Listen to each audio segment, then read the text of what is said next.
안녕하세요. 김현지입니다. 이번 영상에서는 생각에 관한 생각 2부 어림짐작과 편향에서 12장 회상용이성의 과학부터 복리뷰 시작하려고 합니다. 지난번에 11장, 10장, 12장 하고 너무 길어져서 영상을 끊었고요.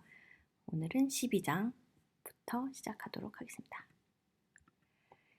회상용이성의 과학, 회상용이성 어림짐작. 이거는 무슨 말이냐면 얼마나 쉽게 떠오르느냐와 그거가 얼마나 많이 발생하느냐를 착각하는 거예요. 그럴듯하죠? 머리에 번뜩 생각나면 그 일이 많이 생기는 일이라고 생각하는 거예요. 이렇게 말을 들어도 그렇게 생각할 것 같죠, 우리들이. 바로 그겁니다. 예를 들면 되게 두드러진 사건, 혹은 굉장히 극적인 사건, 혹은 내가 직접 경험한 사건, 그런 것들은 더 잘 떠오르게 되겠죠. 그래서 그거를 빈도로 착각하게 되는 겁니다. 예를 들면 이런 거예요. 10대 절도가 큰 문제라고 내가 요즘에 생각하고 있는 거예요. 그런데 그거는 최근 옆집에서 10대 범죄가 벌어져서 그것 때문에 내가 그렇게 오해하고 있는 건 아닐까? 이런 의심이 필요하다라는 얘기를 해주는 게 바로 회상용이성에 대한 얘기입니다. 예를 들면 집안 정돈하는 일을 부부한테 물어보면 다 각자 내가 집안 청소한 거, 설거지한 거, 밥한 거 이런 것들이 내가 한 게 더 많이 생각나잖아요. 왜냐면 내가 했으니까. 상대방이 한 거는 내가 안 보이는 데서 했을 수도 있고 다 알 수가 없잖아요. 그러니까 내가 더 많이 한 것 같은 거예요. 그래서 거의 모든 대부분의 부부한테 물어보면 몇 퍼센트 당신이 집안일 하고 있는 것 같아요? 라고 양쪽에 물어보고 그걸 합치면 거의 다가 모든 부부가 100%가 넘는다고 해요. 그래서 기본적으로 내가 이만큼 했으면 상대도 이만큼 했을 거다. 그 상대방이 한테도 나랑 똑같은 그런 심리가 있을 거다라는 것을 이해해야 되는 거죠.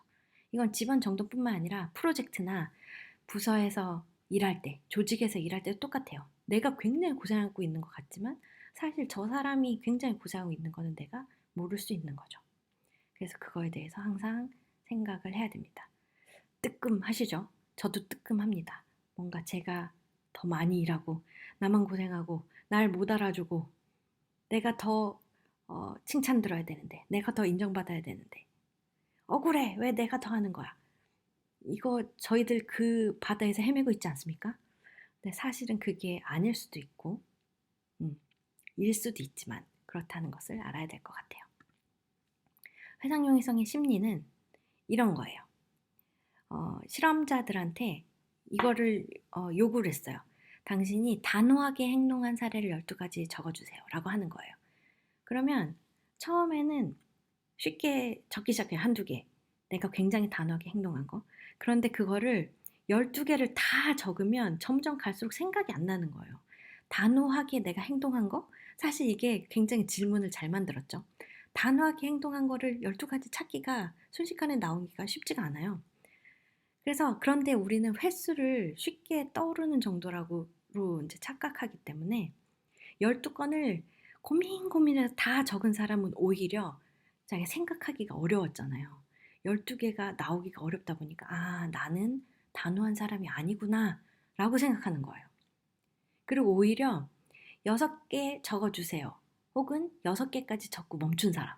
그런 사람들이 12건 다 적은 사람들보다 더 자기가 단호하다고 생각해요.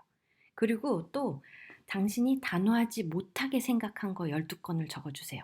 라고 하면 단호하지 못한 거를 12건을 막 적었는데 다 또 이거 써내느라고 힘들었거든요. 그래서 아, 나는 되게 단호한 사람이구나 라고 생각하는 거예요. 굉장히 재밌죠. 이것도 어딘가 활용할 때가 있으면 요긴하게 쓸 수 있을 것 같아요.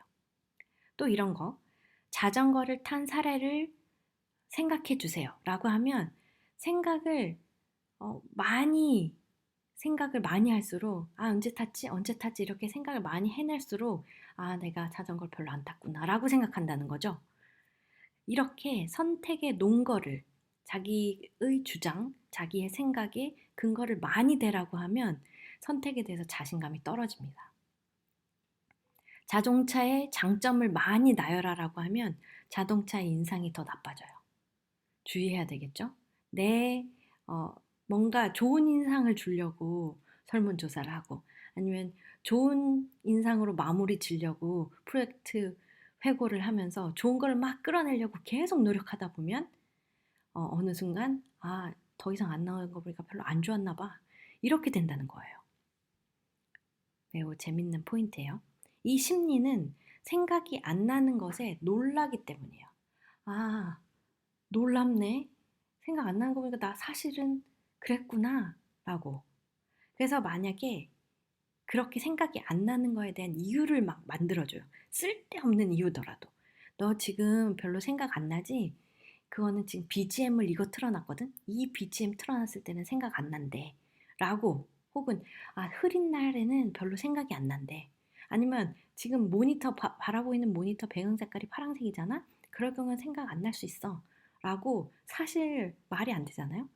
근데 그 이유를 만들어주면 회상용이성이 동작을 안 해요. 이것도 재밌죠. 놀라는 거가 그 놀라는 그거는 이것 때문이야 라고 설명을 해줘 버리면 사실 이거가 동작을 안 하게 돼버리는 거죠. 이것도 굉장히 쓸모 많은 거 아니겠습니까? 잘 활용하시도록 하세요. 그리고 사례가 쉽게 떠오르는 이거는 사실 시스템 1의 어림짐작 때문인 거죠. 그래서 시스템 2가 관여하게 되면 내용에 좀 더 집중할 수가 있어요. 예를 들면 이런 거예요. 심장병이 발병하는 거에 대해서 걱정하는 거에 대한 이제 실험인데 가족력이 없는 학생, 가족력이 없는 학생은 회상용이성 어림짐작이 발동을 해요. 그래서 위험한 행동을 힘들게 찾으면 안전하다고 느끼고요. 안전한 행동을 힘들게 찾으면 위험하다고 느껴요. 아까 설명했던 그 회상용이성은 그대로죠. 그런데 가족력이 있는 학생은 이렇게 저절로 동작하는 빈도와 그리고 바로 떠오르는 거를 바로 연관되는 게 아니고 내용에 집중하게 돼요. 왜냐면 내 일이고 가족력과 연관되고 그래서 실제 컨텐츠에 집중하는 거예요. 바로 동작이 떠오르는 시스템 1의 영향을 받기보다는. 그래서 안전한 행동을 많이 찾으면 안전하다고 느끼고요. 내용에 집중하기 때문에 빈도에 영향을 받지 않고 그리고 위험한 행동을 많이 찾으면 위험하다고 느낍니다. 그럴 법도 하죠. 이게 바로 시스템 1의 동작에 대해서 또 한 사례를 살펴봤어요. 그래서 이 회상용이성 그리고 감정, 잠재적 위험에 대한 내용에 대해서 다시 한번 살펴보면 회상용이성과 감정에 대한 부분을 한번 보면 빈도는 감정에 따라서 왜곡돼요. 빈도는 감정에 따라서 왜곡된다. 이거를 언론이 굉장히 활용을 잘하죠. 사고 사망과 질병 사망 어느 게 더 많을 것 같아요? 질병 사망이 더 많을 거는 같죠. 근데 이게 이 책에서 본 거니까 이제 미국의 사례고 굉장히 옛날 기준일 수 있겠지만 질병이 18배 더 많이 발생한다고 해요. 질병 사망이. 하지만 이 차이가 18배 정도까지 되는 것 같진 않잖아요. 사실 이거보다 더 많을 수도 있죠. 이 책에 의한 실제가 18배인 거고. 또 예를 들어서 벼락 사망과 보톨리누스 식중독 사망 어느 게 더 많을 것 같은가? 이것도 식중독 사망이 더 많고요. 그리고 천식 사망과 토네이도 사망 이게 이제 이 저자의 데니얼 카너먼이 그 나라의 사례이기 때문에 우린 토네이도 사망 같은 건 영향이 좀 없긴 한데 아무튼 천식 사망, 토네이도 사망하면 미국에서는 토네이도 사망이 더 많다라고 판단이 된다고 해요. 왜냐면 워낙에 언론을 많이 타기 때문에 그리고 토네이도도 많이 발생하는 곳이다 보니까 하지만 천식 사망이 더 많다. 여러분 한번 생각해 보시라고 약간 흐릿하게 정답을 적었고요. 그리고 또 감정 어림짐작이라는 부분이 또 있는데 감정에 의지해서 판단과 결정을 하는 내용이에요. 그래서 감정적으로 좋으면 단점이 안 보이고 예를 들어서 되게 좋은 기술 같은 경우는 비용도 덜 드는 것 같고 나쁜 기술은 이점이 없어 보이고 이런 어림짐작도 있는 거예요. 또 회상용의석 폭포라는 게 있는데 이건 어떤 거냐면 언론에서 뭔가가 굉장히 예를 들어서 MSG 사례를 들면 굉장히 MSG가 나쁜 걸로 한때 난리가 났었잖아요.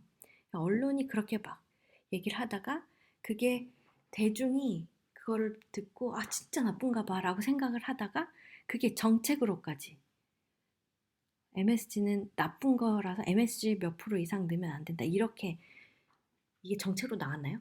제가 이제 사례를 제대로 들었는지 모르겠는데 아무튼 그런 식으로 언론이 근데 사실은 MSG가 몸에 나쁜 게 아니었죠. 결론이 최종적으로 결론이 난 거는. 하지만 지금까지도 우리는 왠지 그 결론이 났음에도 불구하고 그 결론이 많은 사람들한테 전파가 안 된 것도 있고 또 하나는 이미 머릿속으로는 알고 있지만 한번 충격을 받았기 때문에 좀 덜 든 걸 먹고 싶어 하죠. 진짜로는.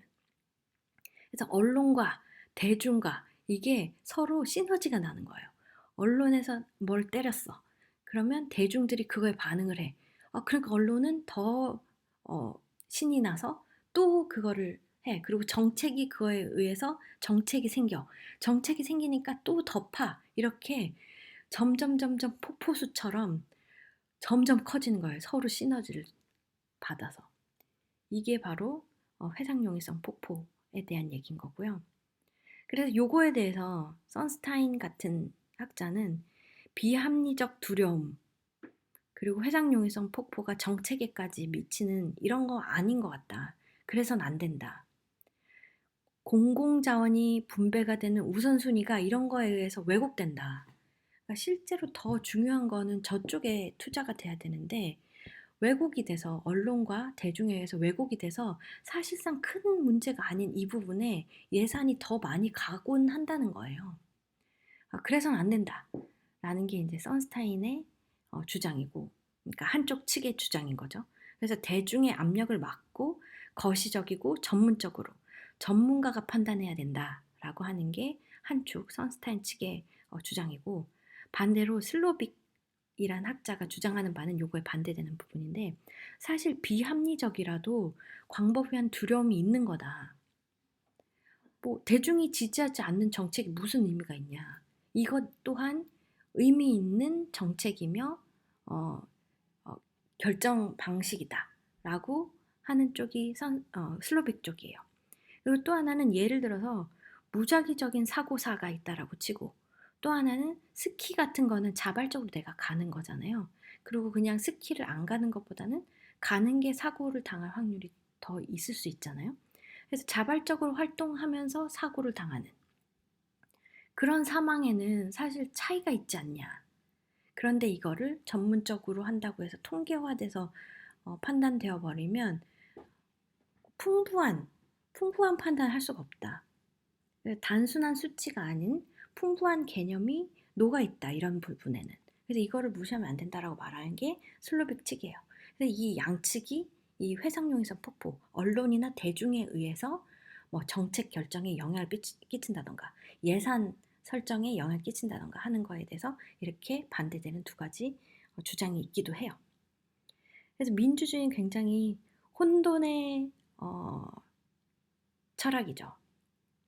그래서 시민들의 믿음과 태도를 이끄는 회상 용이성 그리고 감정의 어림짐작은 편향을 가지고 있기 때문에 민주주의로 뭔가를 할 때에는 이런 것들을 고민도 해야 되고 이런 것들에 대한 배경 지식이 있어야 되는 부분이 있는 거죠.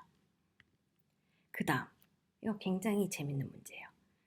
여러분 한번 읽어보시고 듣는 분들은 제가 한번 읽어드릴게요. 제가 설명해 드리는 이 톰 W라는 사람에 대한 설명을 듣고 전공이 뭔지를 맞춰보는 거예요. 자, 들어보세요. 톰 W는 창의성은 부족하지만 매우 똑똑하다. 질서정연하고 명료하며 세세한 것들도 모두 제자리에 있도록 깔끔하고 정돈된 체계를 선호한다. 그의 글은 다소 지루하면서도 기계적이지만 가끔은 다소 진부한 언어유희나 공상과학 소설에 나올 법한 상상력을 발휘해 재미있을 때도 있다. 그는 경쟁심이 강하다. 타인에게 동정이나 공감을 느끼지 못하는 것 같고 함께 어울리고 싶어 하지도 않는다. 자기 중심적이지만 도덕의식은 강하다. 자, 이런 사람이 톰 W예요. 이 사람의 전공은 무엇일까요? 자, 여기 보기가 있습니다. 1. 경영학 2. 컴퓨터과학 3. 공학 4. 인문학 5. 법학 6. 의학 7. 도서관학 8. 물리생명과학 9. 사회과학과 사회법작. 여기 제가 공학이라고 잘못 썼는데 과학입니다. 네, 요렇게 있다고 할 때 어떤 거 같으세요? 어떤 게 톰 W의 전공 같은가? 아마도 네, 넘어가 보죠. 마음속에 하나씩 정하셨죠? 기저율과 반대로 만든 문제예요. 과학. 이 사람은 과학 쪽인지 인문교육학 쪽인지 되게 애매한 인물이에요. 설명 읽어보면. 그래서 사람들은 반반인 거죠. 과학 쪽일까? 아니면 인문 쪽일까? 애매하다 보니까 더 구체적인 컴퓨터 과학이나 도서관학 이런 쪽으로 선택을 하게 돼요. 여러분 컴퓨터 과학이나 도서관 쪽으로 선택했죠. 근데 사실상 컴퓨터 과학보다는 과학이 더 큰 범위잖아요. 그리고 도서관 학보다는 인문교육학, 인문학 이쪽이 더 큰 범위잖아요. 그런데 더 밑으로 내려간 거예요. 사실 컴퓨터 과학 선택하신 분은 과학을 선택했어야 됐어요. 그래야지 맞을 확률이 높은 거 아닙니까? 사실 그렇죠. 그런 문제인 거예요. 되게 열심히 만든 문제죠. 그런데 과학을 선택하기도 인문교육학 쪽 선택하기도 애매하다 보니까 더 큰 규모, 이 기저율, 더 큰 기저율인데도 불구하고 이것보다도 둘 중 선택이 애매하다 싶으니까 더 설득력 있는 작은 범위로 내려간 겁니다. 이게 바로 확률이나 기저율이나 이 묘사의 신뢰성 이런 것보다 유사성이나 대표성 쪽으로 머리가 쏠리게 되는, 마음이 이쪽으로 가는 특징에 대한 내용이에요. 기저율도 무시하고 이 글 출처, 신뢰도도 무시하고. 그래서 이 문제를 가지고 카너먼이 굉장히 많은 사람들한테 물어보고 다녔겠죠. 그런데 로빈 도스라는 사람이 있는데 이분은 통계학자고 직관적 판단에 대해서 회의론적인 생각, 그렇지 않아, 직관적으로 판단하지 않아 쪽으로 생각하시는 분이에요. 이분한테 이 문제를 낸 거예요. 근데 이분도 과학을 선택하지 않고 컴퓨터 과학을 선택했다는 겁니다. 그래서 이 로빈 도스가 걸려든 순간 이거 제대로 된 사례다. 제대로 된 문제다. 이거에 대해서 정리하겠다라고 생각하신 거죠. 그리고 심리학과가 이런 거에 대해서 연구하시는 분들이잖아요. 심리학과 대학원생들도 걸려들었고. 그래서 훈련된 사람이거나 반대하는 사람도 이 문제가 노린 시스템 1을 빠져나가기가 굉장히 힘들다. 기저율을 무시하는 케이스인 거죠. 그래서 정합성, 타당성, 개연성 이 세 가지는 사실 달라요. 정합성은 뭔가 맞는가, 그게 맞는가에 대한 얘기죠. 합이 맞는가, 일치하는가. 타당성은 그럴 법한가.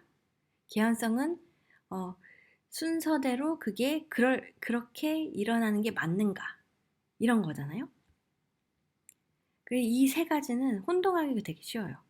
구체적으로 설명하면 되게 설득적으로 들려요. 그런데 구체적일수록 확률은 떨어지는 거죠. 그러니까 설득력이 있다라는 것과 확률, 이 두 가지가 우리는 또 시스템 1이 헷갈리는 겁니다.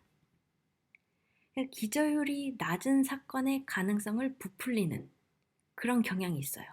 예를 들면 이런 거예요. 뉴욕 지하철에서 뉴욕 타임즈를 읽는 여성이 있었어요. 이 여성은 박사 학위를 가지고 있을까요? 아니면 최종 학력이 고졸일까요?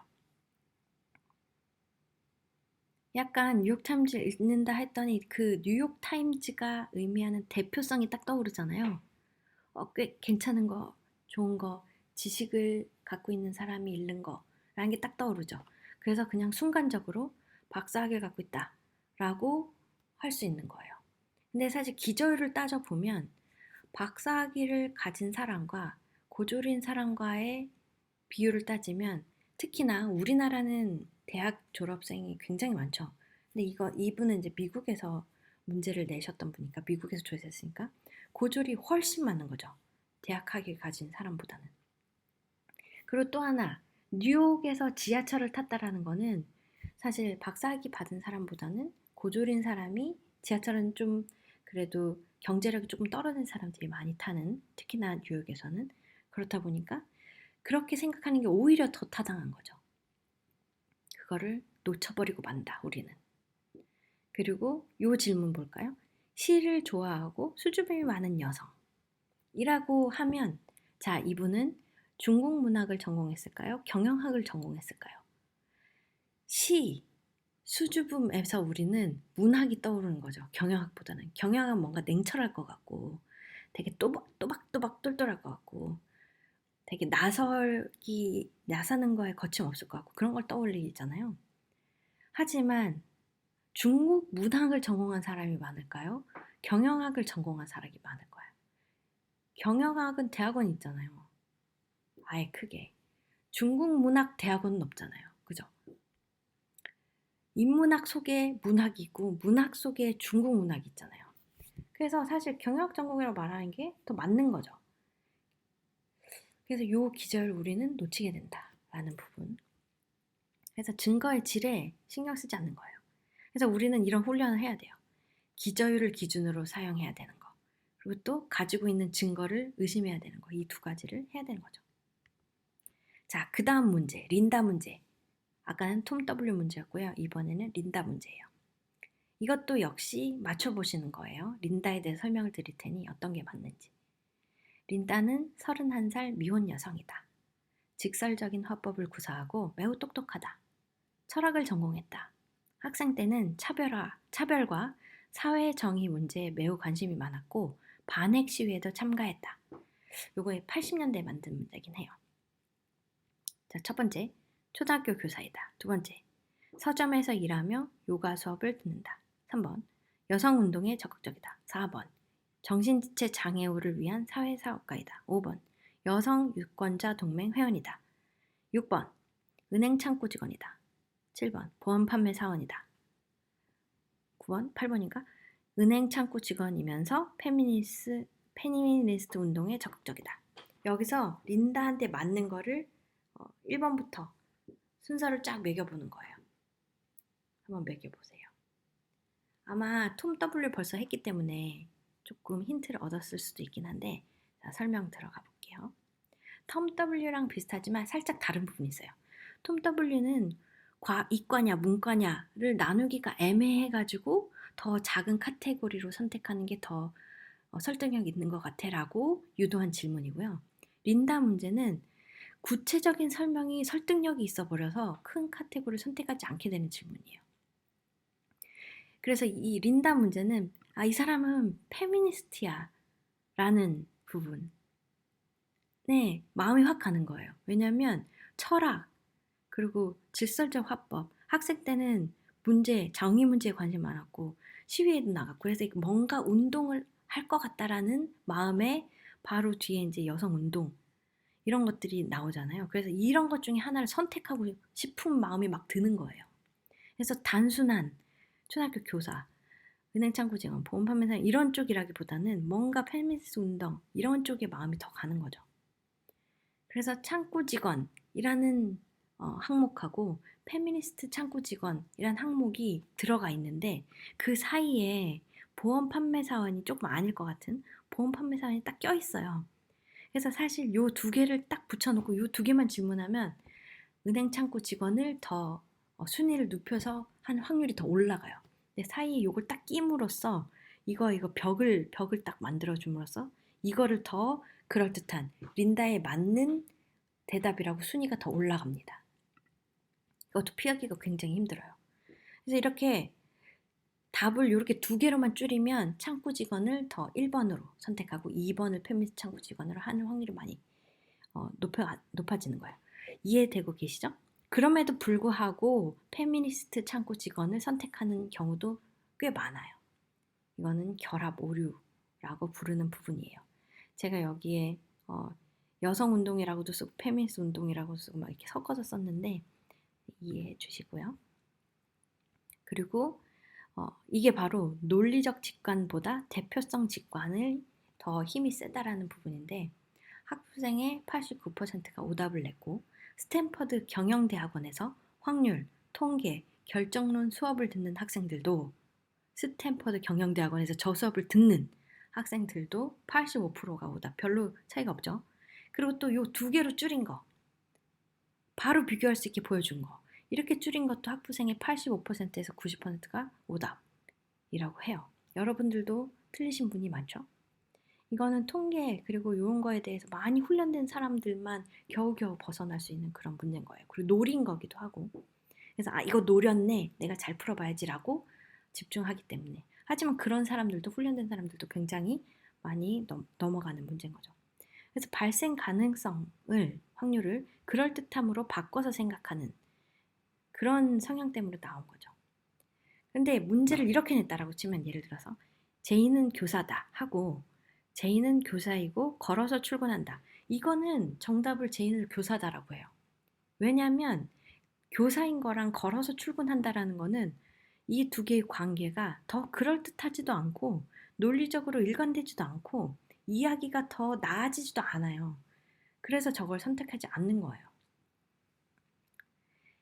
또 하나 예를 들어보면 심장마비가 1회 이상 난 사람하고 55세 이상이며 심장마비가 1회 이상 난 사람 이 두 개 중에 선택하라고 하면 또 55세 이상이며 심장마비 1회 이상인 사람을 선택하려고 마음이 막 가는 거예요.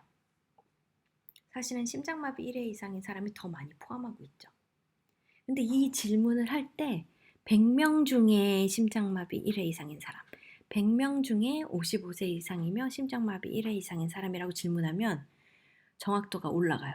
왜냐하면 100명 중에라는 거를 밑에다 깔아놨기 때문에 사람들이 이거를 할 때 그냥 직관적 판단하는 게 아니라 100명 중에 라는 거에 계산이 들어가는 거예요. 시스템 2가 관여하기 시작하는 거죠. 그래서 확률이 더 올라가게 됩니다. 그리고 또 하나 굉장히 재밌는 예가 있는데요. 이거 보세요. 접시를 A세트와 B세트가 있는 거예요. A세트는 정찬 접시, 큰 접시하고 스프 그릇, 디저트 접시가 8개씩 있고 컵 8개, 컵받침 8개까지도 다 있는데 컵 8개 중에 2개 깨지고 6개가 말짱하고 컵받침 중에는 8개 중에 7개가 깨진 거예요. 이런 세트가 하나 있고 그리고 B세트는 정찬, 수프, 디저트 이 3개 그릇 8324 24개밖에 없어요. A는 40개가 있는데 안 좋은 게 9개 섞인 거고 B는 24개밖에 없지만 몽땅 다 말짱한 거죠. 자, 이 두 세트가 있을 때 값을 매겨보라고 한 거예요. 그래서 둘 다 보고 값을 매긴 사람은 A세트에 32달러, B세트에 30달러를 줬어요. A세트가 당연히 컵이 6개, 컵받침 1개가 살아있잖아요. 당연히 이게 더 많이 줘야겠죠. 그런데 이거를 한쪽만 보라고 한 거예요.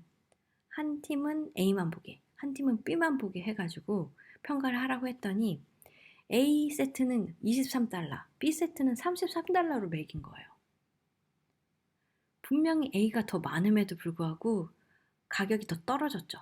그러니까 안 좋은 게 섞여 있다 보니까 이거를 마치 전체가 다 안 좋아 보인 거예요. 이거는 뭔가 B급이라던가 불량품 이런 인식이 들어버리는 거죠. 야구 카드 같은 것도 고가의 야구 카드 10장하고 고가 10장, 중저가 3장 이렇게 섞어서 팔면 이것도 똑같이 평가가 돼요. 둘 다 봤으면 뒤에 거를 더 높이 가격을 매기지만 하나씩 하나씩 따로 보게 하면 고가에 모여있는 요거를 더 값을 높게 쳐주는 거예요. 이러니까 여러분들 이렇게 생일 선물 같은 거 할 때 있잖아요. 되게 좋은 선물 하나를 샀어요. 되게 고가의 선물 샀는데 거기에 뭔가 더 주고 싶어가지고 뭐 새우깡 뭐 이런 것들을 더 끼워서 준 거죠. 예를 들자면 그러면 그냥 고가의 그 선물 그거 하나만 주는 게 새우깡이니 뭐 빼빼로니 이런 걸 섞어 갖고 주는 것보다 더 가치 있게 느껴지는 겁니다. 섞으면 안 되는 거예요, 여러분. 이거 은연중에 여러분들 다 활용하고 계실 거예요. 바로 그런 문제고요. 앞에 말한 린다 문제 있잖아요. 린다 문제도 사실은 이 문제인 거예요. 자, 창구 직원일 확률은 사실 여성 운동을 한 창구 직원일 확률 더하기 여성 운동을 안 한 창구 직원의 확률, 이 두 개를 다 합쳐야만 되는 거잖아요. 더 많은 것을 포함한 거죠. 그런데 이 두 개를 같이 놓고 봤을 때는 이거를 판단 가능하지만 이걸 따로 놓고 보면 후자의 확률이 낮기 때문에 여성 운동을 안 하는 창구 직원의 확률이 낮다라는 느낌이 들기 때문에 평균이 같이 깎여서 창구 직원의 확률이 더 낮아 보이는 거죠. 그러니까 이 두 개 합친 게 창구 직원인데 여성 운동 창구 직원 확률이 더 같이 있는 거기 때문에 더 무결한 상태인 거죠. 그래서 두 개를 합쳐서 이거를 깎아먹지 않은 요 무결한 거, 고가의 야구 카드 10장 같은 요 세 종류밖에 없는 접시, 제대로 된 세 종류밖에 없는 그 접시 같은 느낌이 바로 여성 운동을 한 창구 직원인 겁니다. 그게 바로 린다 문제에서 알려주는 우리의 편향이에요. 자, 이번 동영상은 여기까지 하고 그 뒤 영상은 다음 시간에 이어서 하도록 하겠습니다. 자, 그렇게 되면 저희가 이번 시간에 훑은 것은 12장 회상 용이성의 과학, 13장 회상 용이성, 감정, 잠재적 위험에 대해서 얘기 드렸고 톰 W 문제, 린다 문제에 대해서까지 설명드렸습니다. 다음 시간에 16, 17, 18장 설명드리면 될 것 같아요. 그럼 여러분 다음 시간에 만나요. 안녕.